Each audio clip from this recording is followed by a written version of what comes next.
मंजिल और आसमां को छूने की तो मुश्किलें कहीं आएंगी, अगर डर या मुसाफिर तो जीत कैसे आएगी। हेलो एवरीवन, मैं हूं शिवम और तुम्हारा प्यारा शिवम भैया। आज के लेक्चर में हम पढ़ने वाले क्लास 9 का फिजिक्स का chapter force and laws of motion.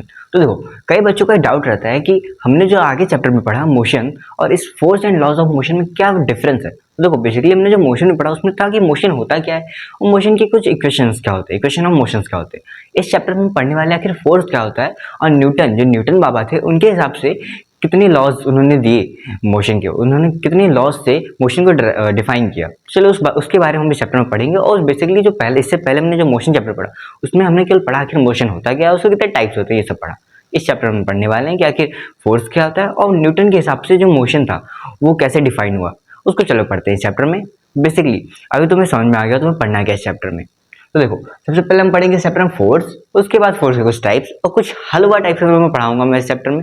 इस पूरे चैप्टर को तुम्हें एक बार में समझ में आएगा। बेसिकली मेरा ये क्लास 9 में बहुत इंटरेस्टिंग और बहुत फेवरेट चैप्टर था क्लास 9 का मेरा, motion and laws of motion, force and laws of motion दोनों। चलो पढ़ते हैं बिना किसी टाइम को वेस्ट किए, इस वीडियो को स्टार्ट करते हो, पढ़ते हैं। देखो, बेसिकली डेफिनेशन पढ़ते हैं। सबसे पहले क्या फोर्स की डेफिनेशन क्या होती है उसको पढ़ते हैं। देखो, अ पुश और pull on a body is called force. सबसे बेसिक और कॉमन डेफिनेशन है फोर्स की। क्या अगर कोई किसी प्रकार का धक्का या फिर खिंचाव क्या होता है, वो फोर्स कहलाता है। मान लो अगर मैंने तुम्हें धक्का दिया, वैसे दे नहीं रहा हूँ, बस मान लो कि अगर मैंने तुम्हें धक्का दिया या फिर तुमने मुझे खींचा अपनी तरफ, तो क्या हुआ, ये एक तरीके का फोर्स है। तुमने एक दरवाजा देखा होगा, अधिकतर तुम्हारे मॉल्स में तुम जाते होगे, मॉल्स जाओ, किसी दुकान पर जाओ, तुम एक कांच का दरवाजा देखो जिसको तुम या तो अंदर की तरफ धक्का देते हो या फिर बाहर की तरफ खींचते हो, तो क्या हुआ, ये एक फोर्स लगता है उस पर। कैसा, इसे हम कहेंगे फोर्स। अगर तुमने उसको अंदर की तरफ धक्का दिया या फिर तुमने उसको बाहर की तरफ खींचा है, ये दोनों ही तुम्हारा फोर्स कहलाता है। और इससे तुम याद कर सकते हो कि तुम्हारा फोर्स का डेफिनेशन क्या होता है। अ पुश और pull on a body is called a force. A push और pull on a body is called a force, सबसे बेसिक और कॉमन डेफिनेशन है। अब देखो, अब पढ़ते हैं आखिर इसके क्या कहाँ हम फोर्स यूज करते हैं, कहाँ हम फोर्स यूज करते हैं, किस किस जगह पे। देखो, सबसे पहले पुशिंग पुलिंग जो भी मैंने तुम्हें बताया, उसके बाद तुम लिफ्टिंग या कुछ तुम कोई चीज उठा रहे हो, कोई बॉक्स उठा रहे हो, वो हो गया। ट्विस्टिंग, तुम किसी चीज को मोड़ रहे हो, ये भी तुम्हारे क्या हो गया, सब फोर्स के एग्जांपल है। अब पढ़ते हैं इफेक्ट ऑफ फोर्स। आखिर इस फोर्स से होता क्या है। देखो, फोर्स बेसिकली ऐसा होता है, जब फोर्स है तुम्हारा, वो किसी भी रुके हुए चीज को मूव कर सकता है। मान लो तुम्हें एक बॉक्स रुका है, उसको तुमने धक्का दिया, पुश किया, तो क्या हुआ, वो अपनी अभी यहाँ रुका था, अब क्या होगा, मूव करने लगा। तो तुमने क्या किया, उसकी सिचुएशन को चेंज कर दिया। अभी एक जगह रुका था, अब क्या करना है, मूव करने लगा। ये होता है फोर्स। अब देखो, तुम किसी चलते हुए चीज को रोक सकते हो। मान लो तुम कार से जा रहे हो, अचानक तुमने ब्रेक मारा, तो क्या किया, तुमने उसको रोक दिया, यानी कि तुमने उसके सिचुएशन को चेंज कर दिया। वो किस में था, मोशन में था, तुमने उसको रेस्ट में ले आया।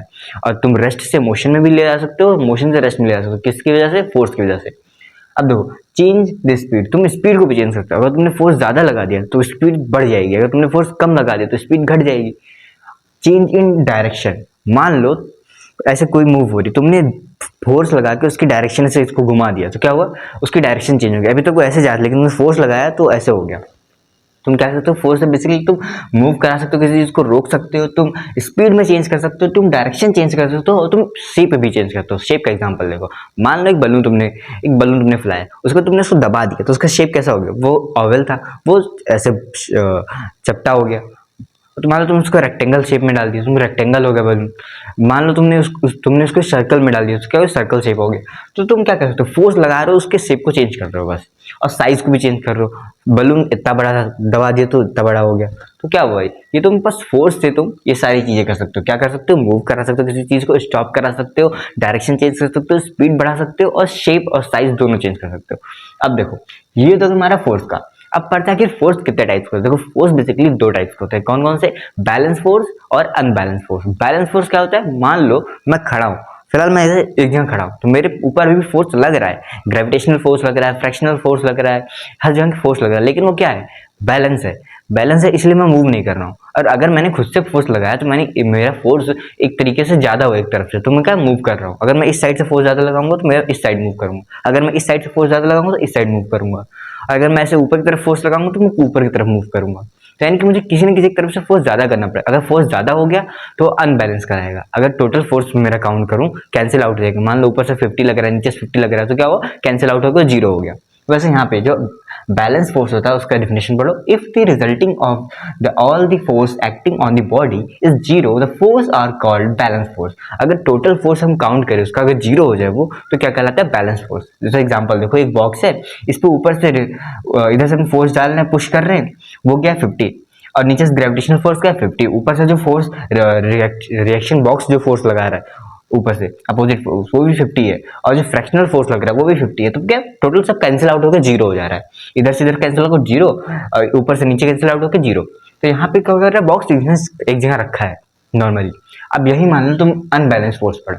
अनबैलेंस फोर्स क्या होता है, if the resulting of all the force acting on the body is not zero the force are called unbalance.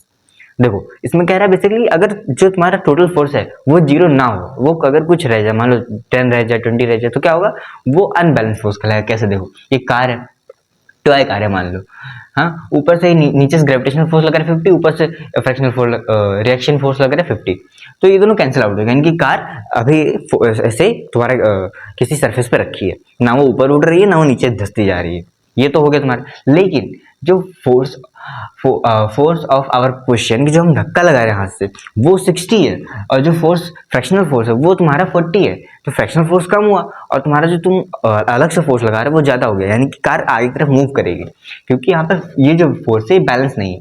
अगर ये बैलेंस होता 50-50 होता या 60-60 होता तो तुम्हारे क्या होता है, बैलेंस हो जाता, लेकिन अभी अनबैलेंस है। क्यों? क्योंकि ये फोर्स में डिफरेंस आ गया है। अब तुम अगर इसमें माइनस करोगे 60 में से अगर तुम 40 माइनस करोगे तो तुम्हारा 20 बच जाएगा, तो 20 बच जाएगा ना, तुम्हारा फोर्स ज्यादा है, तो फोर्स जिस तरफ ज्यादा होगा वो उससे मूव करेगा, तो कार तुम्हारी साइड मूव कर रही है। ये तो हो गया तुम्हारा फोर्स के टाइप्स। कौन कौन से फोर्स होते हैं, बैलेंस और अनबैलेंस। बैलेंस फोर्स क्या होता है, जिसमें सारी रिजल्टिंग फोर्स जीरो हो जाए वो बैलेंस कहलाता है। अगर रिजल्टिंग फोर्स जीरो नहीं हुआ तो क्या कहेगा, अनबैलेंस फोर्स। और अनबैलेंस फोर्स क्या करता है, किसी भी चीज को मूव करा सकता है, और बैलेंस फोर्स किसी भी चीज को एक जगह से रोके रख सकता है जब तक उस पर कोई अलग से फोर्स ना लगे। अब देखो, अब पढ़ते, ये तो हमारे फोर्स के बारे में हो गया, फोर्स के टाइप्स हो गया। अब पढ़ते न्यूटन बाबा ने, तुम्हारे जो न्यूटन बाबा थे जिनके सिर पे एप्पल गिरा था, अगर सोचो उनके सिर पे एप्पल ना गिरता तो तुम्हें ये सब पढ़ना ही नहीं पड़ता। अरे मजाक कर रहा हूँ यार, अगर सोचो एप्पल ना गिरता तो तुम आज इतनी मेट्रोज चल रही, सब चल रही, तुम्हारे कैसे चलते, जो तुम इतनी सारी फैसिलिटीज, हाईटेक सिटीज जो तुम देख रहे हो, हाईटेक सिटीज, वो सारी सिटीज कैसे बनती, इसी न्यूटन बाबा की मदद से हुआ है वो। तो इसीलिए न्यूटन बाबा को गर्म समझना, उन्होंने बहुत कुछ किया तुम्हारे लिए। चलो पढ़ते हैं, फालतू बकवास को छोड़ो, पढ़ते हैं कि न्यूटन्स के लॉज क्या होते हैं। तो Newton's laws of motion, Newton ने जो लॉज दिए उसको क्या कहते हैं, basically Newton's laws of motion. पढ़ लेते एक बार। Newton's has giving 3 laws of describing the motion of bodies. These 3 laws known as Newton's laws of motion. Basically तुम्हारा जो न्यूटन्स लॉज ऑफ मोशन है वो उनकी खुद, जैसे ऐसा कोई नाम नहीं कि पहला तीसरा, पहले का नाम हो गया कुछ और, दूसरे का नाम हो कुछ और, उन्होंने जो लॉज दिए उसके नाम ही रख दिया गया, Newton's first law, Newton's second law, Newton's third law. अब बेसिकली ऐसे केवल 3 ही लॉज उन्होंने दिए जिसकी वजह से पूरा जो फोर्स है वो डिफाइन, मोशन है पूरा वो डिफाइन हो गया। अब देखो वो लॉज क्या क्या है उसको चलो पढ़ लेते, न्यूटन्स फर्स्ट लॉ पढ़ते हैं, चलो उसको भी पढ़ लेते। देखो अब हम पढ़ने वाले चैप्टर में Newton's first law of motion, यानी कि न्यूटन्स का जो पहला लॉ था मोशन का वो क्या था, उसमें क्या क्या उन्होंने बताया है। देखो बेसिकली जो फर्स्ट लॉ है उसका पहले डेफिनेशन पढ़ते हैं फिर उसका समझते हैं। A body at rest will remain at rest, and a body in moving will continuous in moving in a straight line with a uniform speed unless it completed with external force to change its state of rest or of uniform motion। देखो basically इसमें कहा जा रहा है कि जो हमारा first law होता है न्यूटन्स का, उसमें कहा गया है कि अगर कोई बॉडी चल रही है तो चलते रहना चाहिए तब तक जब तक या फिर उसमें कोई फोर्स ना लगे बाहर से, या फिर उसको कोई खुद से उसके अंदर कोई फोर्स ना आए। यानी कि मान लो बेसिकली कोई बॉडी चल रही है तो तब तक चलता रहना चाहिए जब तक कोई बाहर से कोई फोर्स ना लगे उसको रोकने का, या फिर अगर कोई बॉडी रुकी है तो तब तक रुकी रहेगी जब तक कोई बाहर से फोर्स ना लगे, उसको धक्का ना मिले चलने के लिए। देखो मान लो कि एग्जाम्पल मैं देता हूँ जनरल, मान लो तुम लेटे हो और तुम तब तक लेटे रहना चाहोगे जब तक तुम्हारे पापा या मम्मी कोई बोले ना कि तुम्हें उठ जाओ कोई काम कर लो। ये क्या हुआ, ये तुम्हारे पापा मम्मी क्या कर रहे हैं, एक्सटर्नल फोर्स लगा रहे हैं, और तुम क्या हो, एक जहाँ पे कोई भी मान लो लेटे तो लेटे रहना चाहोगे, अगर कुछ कर रहे हो तो करते रहना चाहोगे जब तक कोई बाहर से कोई टोके ना। तो बाहर से जो टोक रहा है वो क्या हो गया, एक्सटर्नल फोर्स। और तुम्हारा क्या है, तुम एक सिचुएशन में तो काम करोगे, और अगर रेस्ट में तो रेस्ट रहोगे। तो देखो ये डिफिनेशन तुम्हें शायद समझ आए क्योंकि तुम्हारे रिलेटेबल हो सकता है तुमसे। अब देखो ये तो हो गया न्यूटन्स फर्स्ट लॉ। अब देखो इसमें आखिर है क्या न्यूटन्स फर्स्ट लॉ में। बेसिकली न्यूटन्स फर्स्ट लॉ एक इनर्शिया के बारे में बात करता है। आखिर इनर्शिया क्या, चलो इसको पढ़ लेते हैं। Inertia is that property of a body due to which it resist a change in a state of rest और यूनिफॉर्म मोशन। यानी कि इनर्शिया एक ऐसी ऐसी इनर्शिया एक टर्म होता है जिससे हम कह सकते हैं कि ये रेसिस्ट करता है। या तो अगर बॉडी रेस्ट में तो रेस्ट ही रहना चाहिए, और अगर मूविंग में तो मूविंग रहना चाहिए। यानी कोई बॉडी अपने एक्चुअल स्टेट में है तो उसे कहेंगे इनर्शिया। अब देखो ये तो हो गया कि तुम्हें एक जेन्युइन एग्जांपल देता हूँ। मान लो तुमने एक बाउल रखा है, उसके ऊपर एक कागज रख के कि तुमने एक कॉइन रख दिया। अब वो कॉइन तब तक वहां रहेगा जब तक तुम उस पेपर को हटाओगे नहीं। पेपर को हटाओगे नहीं। पेपर को तुमने हटाया तो कॉइन अपनी जगह पे ही था, कॉइन कॉइन उस गिलास के ऊपर ही था। तुमने जैसे पेपर हटाया, वो अपने सिक्का जो है वो चल के बाहर नहीं चला जाएगा कि भाई मुझे बचा लो, वो वहीं रहेगा, वो गिलास के अंदर चला जाएगा। यानी कि वो इनर्शिया में था, रेस्ट में था तो रेस्ट में ही रह गया। अगर तुमने कॉइन को हटाया होता तो तुम्हारा कॉइन मूव करता। तुमने पेज को हटा लिया ना, तो जो इनर्शिया था यानी कि जो तुम्हारा ऑब्जेक्ट था वो सेम ही जगह पर रहा। तुम इसको घर पे ट्राई करके देखना, एक गिलास लेना, उसमें पेपर रखना और एक कॉइन रखना। तो उस पर जब तुम पेपर हटाओगे तुम देखोगे सिक्का आगे नहीं जा रहा है, सिक्का वहीं पे गिर जा रहा है। क्यों? क्योंकि वो उस पर इनर्शिया लग रही है। न्यूटन्स फर्स्ट लॉ इनर्शिया, यानी कि अगर बॉडी रेस्ट में तो रेस्ट में रहना चाहिए, मूव करे तो मूव में ही रहेगी। अब देखो आई होप तुम्हें समझ में आया हो। अब पढ़ते हैं एक नोट। तुमने भी फोर्स की डिफिनेशन पढ़ी स्टार्टिंग में। अब पुश और pull is called a force. अब यहाँ पे फोर्स की एक जेन्युइन और एक अच्छी डिफिनेशन पढ़ते हैं जो कि तुम्हारे पेपर में लिखने तुमको फुल नंबर मिले। क्योंकि अगर तुम वो डिफिनेशन लिखोगे तो तुम्हें नंबर तो शायद मिल जाए, क्योंकि तुम बड़े क्लास में आ गए हो। वो डिफिनेशन तुम्हारे काम की नहीं है। नंबर शायद मिल जाए लेकिन तुम्हारे एग्जामिनर उस पर फुल मार्क्स कभी नहीं देगा। अगर फुल मार्क्स पाने तो ये वाला डेफिनेशन लिखना। क्या? A force is a sum which change और tend to change the state of rest of uniform motion of a body. यानी कि फोर्स वो कहलाती है जो या तो किसी भी चीज को चेंज कर दे या फिर किसी को चेंज कर सकती हो, या कर दे या कर सकती हो। ऐसा नहीं है कि अगर तुम मान लो मैं इस दीवार पे फोर्स लगा रहा हूँ कि दीवार पीछे चली जाए, ऐसा नहीं है कि मैं फोर्स नहीं लगा रहा हूँ क्योंकि दीवार पीछे जा ही नहीं रही। मैं फोर्स लगा रहा हूँ लेकिन वो दीवार इसलिए पीछे नहीं आ रही कि मेरा फोर्स कम है एज कम्पेयर टू दीवार जो फोर्स लगा रही। इसीलिए फोर्स वो चीज होता है या तो वो चेंज कर दे उस चीज को या फिर वो उस चीज को कोशिश करे चेंज करने की। A force is which is change और tend to change the the position of object और बॉडी। यानी समझ में आया? फोर्स वो होती है वो किसी चीज को चेंज कर दे, उसके मोशन में चेंज कर दे, उसका पोजीशन में चेंज कर दे, या फिर कोशिश करे उसकी मोशन या पोजीशन को चेंज करने की। वो दोनों ही चीज तुम्हारी क्या कहलाती है? फोर्स। ये तो होगा तुम्हारा फोर्स का डिफिनेशन। अब पढ़ते हैं मोमेंटम। यानी कि जो पहला तुम्हारा जो फर्स्ट लॉ है इसमें तुम्हारा इनर्शिया के साथ मोमेंटम भी आता है। मोमेंटम क्या होता है ये पढ़ते हैं। देखो the momentum of a body is defined as the product of its mass and velocity. मतलब कह रहा है जो मोमेंटम होता है वो मास और वेलोसिटी का प्रोडक्ट होता है। अब मास और वेलोसिटी में पता होगा मास क्या होता है, तुम्हारी बॉडी का वेट समझ लो, वो तुम्हारा मास कहलाता है। यानी कि अगर तुम्हारी बॉडी से जो ग्रेविटेशनल फोर्स लगा तुम्हारी बॉडी को उसे हटा दो तो वो तुम्हारा एक्चुअल मास कहलाएगा। अब वेलोसिटी क्या होता है? वेलोसिटी एक ऐसी स्पीड होती है जिसकी वजह से तुम्हारा जो तुम मान लो मूव कर रहे हो वेलोसिटी में 2 metre per second, 2 kilometre per hour, ऐसे होता है तुम्हारी वेलोसिटी। तुमने अभी मोशन चैप्टर में पढ़ा होगा वेलोसिटी, उसमें तुम जाके एक बार देख लेना। तुम उसमें वेलोसिटी पता चल जाएगा, मास भी पता चल जाएगा। अब देखो एक फॉर्मूला होता है तुम्हारा P इक्वल टू mv। क्या होता है? Momentum is equal to mass into velocity. Momentum का फॉर्मूला होता है मास इंटू वेलोसिटी। जब तुम मास और वेलोसिटी को प्रोडक्ट जो होता है वो क्या कहता है? मोमेंटम। मास और वेलोसिटी जब मल्टीप्लाई कराओगे तो तुम्हारा क्या लगेगा? मोमेंटम। तुमसे बेसिकली क्वेश्चन पूछ लिया जाता है कि तुम्हारा मान लो तुम्हें मास दे दिया, वेलोसिटी दे दी, तुमसे मोमेंटम पूछ लिया। जैसे क्वेश्चन दे रखा है इसको भी सॉल्व करेंगे, उससे पहले हम कुछ जानकारी जान लेते हैं। तो तुम्हारा जो फोर्स होता है वो डायरेक्टली प्रोपोर्शनल होता है मास के और वेलोसिटी के। जब भी तुम्हारा फोर्स मान लो तुम्हारा मास है, अगर मान लो 2 किलो का ऑब्जेक्ट है, 2 किलो का, उसको हटाने में जितना फोर्स लगेगा उससे ज्यादा फोर्स लगेगा तुम्हें 3 किलो का हटाने में। अगर तुम्हारा मास बढ़ रहा है तो तुम्हारा फोर्स बढ़ेगा तो मास बढ़ेगा। ऐसे अगर मान लो 10 किलो का तुम्हें कोई भी चीज हटाने में, अगर मान लो तुम्हें 10 का फोर्स लग रहा है, यही अगर तुम्हें 2 किलो का हटाना है तो उससे कम लगेगा। यानी कि अगर तुम्हारा मास घटेगा तो फोर्स भी घटेगा, अगर फोर्स बढ़ेगा तो मास भी बढ़ेगा। वैसे तुम्हारा अगर वेलोसिटी, अगर मान लो तुम सीधे जा रहे हो स्पीड में, उसको तुम्हें हटाना है, यानी कि अगर वेलोसिटी बढ़ेगी तो फोर्स भी बढ़ाना पड़ेगा। अगर तुम्हारा फोर्स बढ़ेगा तो वेलोसिटी बढ़ाना पड़ेगा। दोनों डायरेक्टली प्रोपोर्शनल होते हैं। यानी कि F is directly proportional to M and F is also proportional to V, also directly proportional to V। अब देखो ये तो हो गई तुम्हारे प्रोपोर्शनल। अब पढ़ते हैं SI यूनिट क्या होती है। मोमेंटम की SI यूनिट होती क्या, ये पढ़ लेते हैं। देखो मास तुम्हारा किस में आएगा? केजी पे। मास तुम्हारा आएगा केजी में, और वेलोसिटी किस में आती है? मीटर पर सेकंड में। मीटर पर सेकेंड में। तो जाहिर सी बात है जब प्रोडक्ट हो रहा है तो इसका जो एसआई यूनिट आएगा क्या आएगा, केजी मीटर पर सेकेंड। इसकी जो एसआई यूनिट होती है हमारे मोमेंटम की वो होती है केजी मीटर पर सेकेंड। ये होता है हमारा जो मोमेंटम होता है इसकी एसआई यूनिट होती है केजी मीटर पर सेकेंड। अब देखो इस क्वेश्चन को लगाते हैं, बहुत हल्का क्वेश्चन है, कुछ नहीं करना। तुम्हारा जैसे दे रखा तुम्हें कि एक मोमेंटम बताओ एक आदमी का जो कि जिसका वेट कितना है, मास कितना है 50।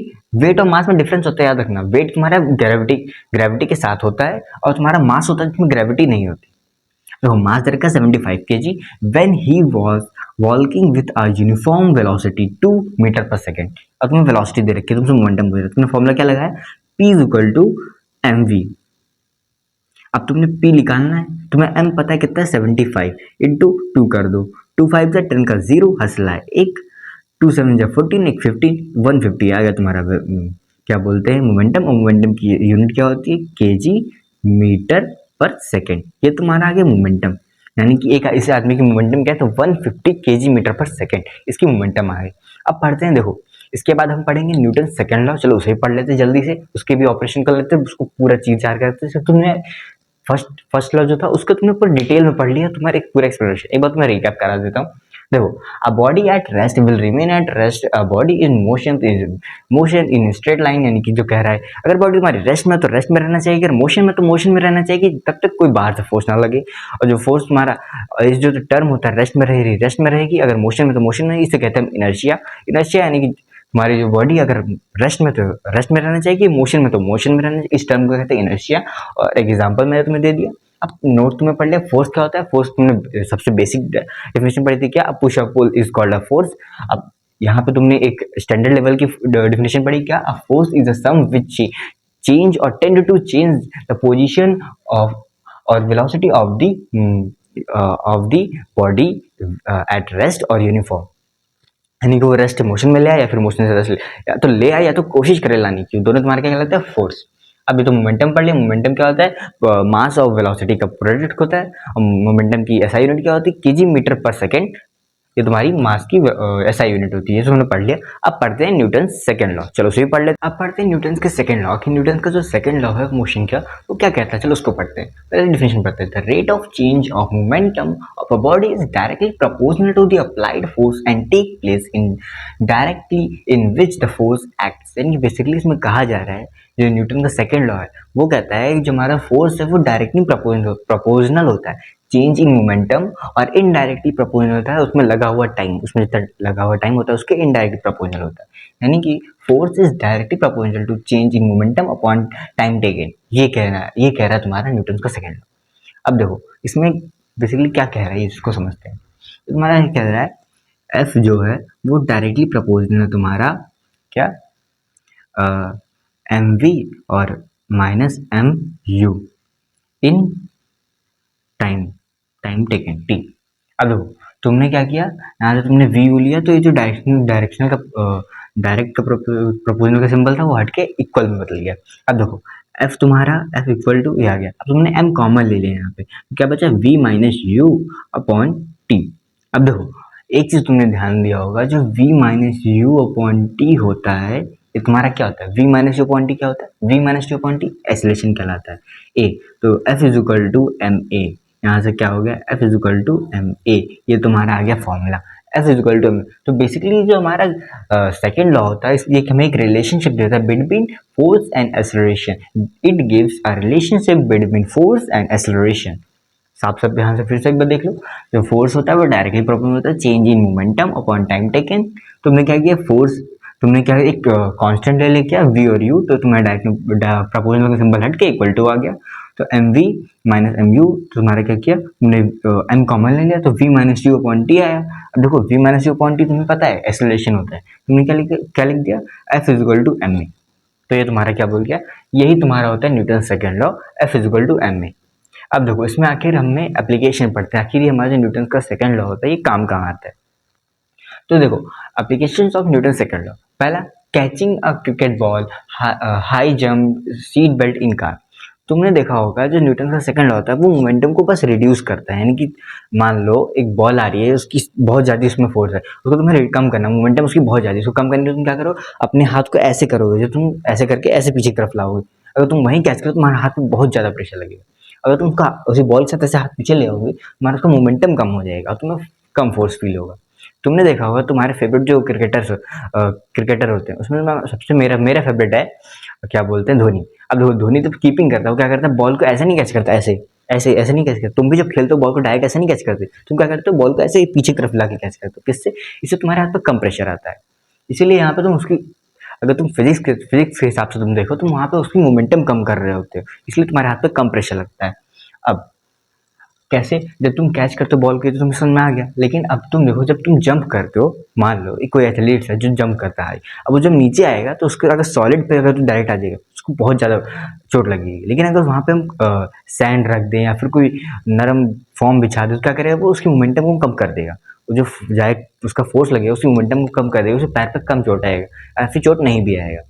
और ऐसे सीट बेल्ट पे क्या होता है, सीट बेल्ट अचानक से तुम ब्रेक मारो तुम आगे जाते हो, तुम्हारी फोर्स को कम कर देता है सीट बेल्ट। मान लो मैं जा रहा हूँ बिना सीट बेल्ट के मैं गया तो आगे से जाऊंगा तो गिर जाऊंगा, लेकिन अगर मैंने सीट बेल्ट लगाया है तो मैं आगे जाके से रुक जाऊंगा, मेरी मोमेंटम तुरंत स्टॉप, मोमेंटम खत्म हो जाएगी, जो मोमेंटम रहेगी सीट बेल्ट उसे रोक के खत्म कर दे। तो वैसे ये होगा application of Newton second law. अब पढ़ते हैं इससे एक रिलेटेड क्वेश्चन पढ़ते हैं। यानी कि अगर मान लो मुझे दे रखा है क्वेश्चन में मास 3 kg दे रखा है और फोर्स 12 न्यूटन दे रखा है। तुम यहाँ पे देखो फोर्स की एसआई यूनिट क्या होती है, न्यूटन। यहाँ पे लिखा है SI unit of force is Newton, ये भी तुम पढ़ लो, मतलब जरूरी जानने वाली है। अब देखो मास मुझे 3 kg दे रखा है, फोर्स 12 न्यूटन दे रखा है। अब मुझसे पूछा है एक्सेलरेशन क्या होगा। मैंने यहाँ पे फॉर्मूला पढ़ा क्या, f equal to m a. वही फॉर्मूला मैं यहाँ पे रख दूंगा, क्या मैंने रख दिया f equal to m a. अब मुझे यहाँ पे क्या क्या दे रखा है, फोर्स दे रखा है 12 और मुझे मास दे रखा है 3 और ए मुझे निकालना है। अब मैं क्या करूंगा, यहाँ पे मल्टीप्लाई नहीं था कि डिवाइड हो जाएगा, यानी कि ए इज इक्वल टू हो जाएगा 12/3। अब देखो ऊपर ये क्या था न्यूटन में और नीचे ये क्या था हमारा मास किस में था, केजी में। अब यहाँ पर तुम्हें क्या करना है, तुम्हें इसको बस सिंपली काटोगे, तुम कहोगे 3 3 4 12। अब तुम्हारा क्या आ गया, एक्सेलरेशन क्या आ गया 4 न्यूटन केजी, यानी कि फोर्स तुम्हारा फोर्स न्यूटन केजी, यानी कि तुम्हारा यही होता है एक्सेलरेशन का मीटर पर सेकंड स्क्वायर, यही तुम्हारा होता है इसका। इसको तुम जब अभी तुम इसको ड्राइव करवाओगे तुम्हें पता चल जाएगा कैसे होता है। फोर्स इसमें आ जाएगा 4 मीटर पर सेकंड स्क्वायर, एक्सेलरेशन क्या आ जाएगा 4 मीटर पर सेकंड स्क्वायर तुम्हारा। ये तुम्हारा आ गया, तुम्हारा एक फॉर्म क्वेश्चन लगा दिया मैंने, तुम्हें समझ में आ गया होगा आई होप। एक बार फिर से रिकैप करा देता हूँ तुम्हें इस टॉपिक को। न्यूटन सेकंड लॉ क्या होता है, फोर्स और हमारा मास एक्सेलरेशन के बीच में एक क्या बोलते हैं, हमारे मास एक्सेलरेशन के बीच में रिलेशनशिप होती है। क्या न्यूटन का सेकंड लॉ क्या करता है, फोर्स मास और एक्सेलरेशन के बीच में एक रिलेशनशिप को जनरेट करता है, वो क्या होता है हमारा न्यूटन सेकंड लॉ। क्या होता है relationship, f is equal to m a. इसमें एप्लीकेशन क्या होते हैं, कैचिंग ऑफ बॉल याद रख लो या फिर तुम सीट बेल्ट का याद रख लो या फिर एक हाई जंप का याद रख लो, सब क्या होते हैं इसके application of Newton second law होते हैं। एक क्वेश्चन तुमने लगा लिया और तुम्हें इसमें बेटर अंडरस्टैंडिंग होगी। अगर तुम्हें इसमें और भी क्वेश्चन लगाने हैं तो इस वीडियो के नीचे डिस्क्रिप्शन में जाना, वहाँ तुम्हें लिंक दिया होगा टेलीग्राम चैनल का, वहाँ पे जाकर तुम देखोगे मेरे चैनल पे, वहाँ पे तुम्हें ऐसे कई सारे क्वेश्चन के पीडीएफ पड़े होंगे, तुम वहाँ से क्वेश्चन उसको लगाना, प्रैक्टिस करोगे, जितना तुम प्रैक्टिस करोगे उतने तुम्हारे उसमें परफेक्ट हो जाओगे, उसमें तुम्हारी जो भी सिली मिस्टेक हो रही है ना वो बंद हो जाएगी। अगर तुम्हें इसको प्रैक्टिस करना है बस जाके नीचे डिस्क्रिप्शन में चेक करना, वहाँ तुम्हें लिंक मिल जाएगी चैनल की, वहाँ से तुम इसके पीडीएफ पा सकते हो, पीडीएफ वहाँ से आराम से पा जाओगे। चलो पढ़ते हैं न्यूटन की थर्ड लॉ के बारे में, आखिर न्यूटन का जो थर्ड लॉ है उसमें क्या है। पढ़ लेते हैं इस चैप्टर का सेकंड लास्ट टॉपिक, क्या न्यूटन थर्ड लॉ। आखिर न्यूटन थर्ड लॉ कहता है क्या, चलो इसको समझते हैं। न्यूटन थर्ड लॉ कहता है कि every action have equal opposite reaction, यानी कि अगर तुम किसी भी चीज पे कोई फोर्स लगा रहे हो तो तुमको उल्टा उतना ही फोर्स लगाएगा। देखो कहते हैं to every action there is an equal opposite reaction. Example देखो इसमें क्या होता है, वॉकिंग ऑन ग्राउंड, मान लो तुम चल रहे हो ऐसे आगे, तुम जितना फोर्स लगा रहे हो उतना फ्रैक्शनल फोर्स तुम पे भी लगा रहा होगा। अगर मान लो तुम 10 न्यूटन फोर्स आगे लगा रहे हो तो फ्रैक्शनल फोर्स भी तुम पे 10 न्यूटन लगा रहा होगा, तभी तुम खड़े हो पा रहे ग्राउंड। स्विमर्स मान लो अगर 10 न्यूटन फोर्स पानी को पीछे धक्का दे रहे हैं तो पानी भी तुम पे प्रेशर लगा रहा होगा 10 न्यूटन का, तब वो आगे बढ़ पा रहे हैं। तो गन, मान लो एक बंदूक से तुमने गोली निकली तो गोली भी तुम पे उतना ही इक्वल लगाएगी बंदूक पे प्रेशर जितना बंदूक गोली पे लगाएगा।